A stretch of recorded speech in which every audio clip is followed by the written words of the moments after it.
Saturday mornings at Whitmore's Diner were usually cheerful. The smell of sizzling bacon and freshly brewed coffee filled the air.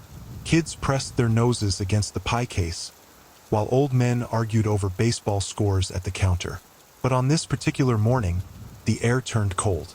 The Johnson family, Marcus, Evelyn, and their two children, Layla and Caleb, entered the diner with smiles and laughter. For them, this wasn't just breakfast.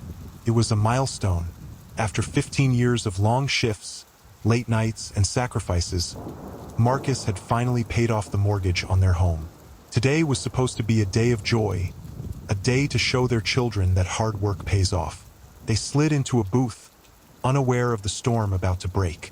Behind the counter, Harold Whitmore, the owner, watched them with narrowed eyes.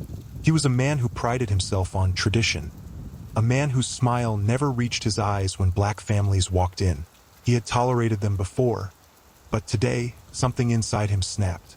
"Get them out," Harold muttered to the waitress, his voice dripping with contempt. The waitress froze, her hands trembling as she balanced the coffee pot. She whispered, "But they haven't even ordered yet." Harold slammed his hand on the counter, his voice rising. "I said get them out, not their kind." The entire diner went silent. Evelyn's hand instinctively reached for her daughter's. Marcus stood slowly, his tall frame steady, though his heart pounded with rage. His voice was calm, but his eyes burned with fire. "We've done nothing wrong," he said, his voice carrying across the diner. "We came here to eat, just like anyone else." But Harold sneered, stepping out from behind the counter.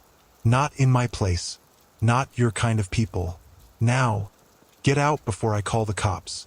A tear rolled down Layla's cheek as she clutched her father's hand. Caleb stared at the floor, silent, confused. The other diners sat in shameful silence. Some looked away, others whispered, but no one spoke up. With dignity, Marcus placed a protective arm around his family. They walked out, heads high, even as humiliation burned in their chests. Evelyn held back sobs until the door shut behind them. Harold returned to the counter, smug. He thought he had protected his diner. What he didn't know was that, in that single hateful act, he had just signed his own downfall. Because the Johnsons had a son, Daniel Johnson. The world knew him as a genius filmmaker, a director whose name lit up red carpets and movie posters. His films had won Oscars, broken records, and inspired millions. But to Marcus and Evelyn, he was still the boy they raised in love, in faith, and in resilience. That afternoon, Evelyn called him. Her voice shook as she recounted the humiliation. She tried to stay strong, but Daniel heard the crack in her voice, the pain in her silence between words.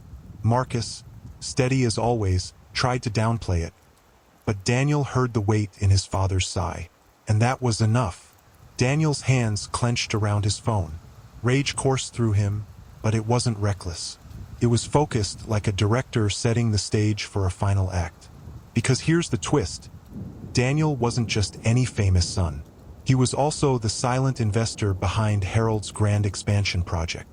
Harold had been bragging for months that Whitmore's Diner was about to become a franchise, the next big thing. He told reporters, "It'll put this town on the map." What Harold didn't know was that the very family he had kicked out had made that dream possible. The next morning, Harold arrived at the bank, puffed up with pride, expecting to finalize the deal. Instead, the loan officer looked at him with pity and slid a paper across the desk. "Funding has been withdrawn," she said quietly. "What?" Harold barked. "By who?" The woman hesitated, then answered, "By Mr. Daniel Johnson." Harold's face drained of color. By the afternoon, the news had broken everywhere. Daniel had released a statement that exploded across TV screens, news outlets, and social media. "Yesterday, my parents, two of the kindest, hardest-working people I know, were humiliated and kicked out of Whitmore's Diner for nothing more than the color of their skin. As the lead investor in Whitmore's expansion project, I am cutting all ties immediately. Racism has no place in business, in this town or anywhere. Not on my watch." The internet erupted. Hashtags like hashtag justice for the Johnsons and hashtag no room for hate trended nationwide. Celebrities retweeted Daniel's statement. Journalists camped outside the diner. By the end of the week, protesters stood outside Whitmore's with signs, "Equality matters. We stand with the Johnsons," and "Shut hate down." Customers vanished. Local suppliers cut ties. Harold's empire crumbled before his eyes. The once bustling diner was now empty. Its windows, once glowing with neon, were plastered with "for sale" signs. The man who had kicked out a family with arrogance now sat alone in the ruins of his own hate. Meanwhile, at the Johnson home, laughter returned. Marcus embraced his son, pride glistening in his eyes. "You gave us back our dignity," he whispered. But Daniel shook his head. "No, Dad. You and Mom gave me mine. Everything I am, I learned from you. I just used the voice you gave me." And in that moment, the Johnsons knew. The humiliation they suffered had been transformed into justice. Their silence turned into a roar heard across the nation. Harold Whitmore thought he had the final word. But in the end, it was the Johnson family and their son who wrote the last chapter. If you love this story, share, comment, and subscribe to the channel.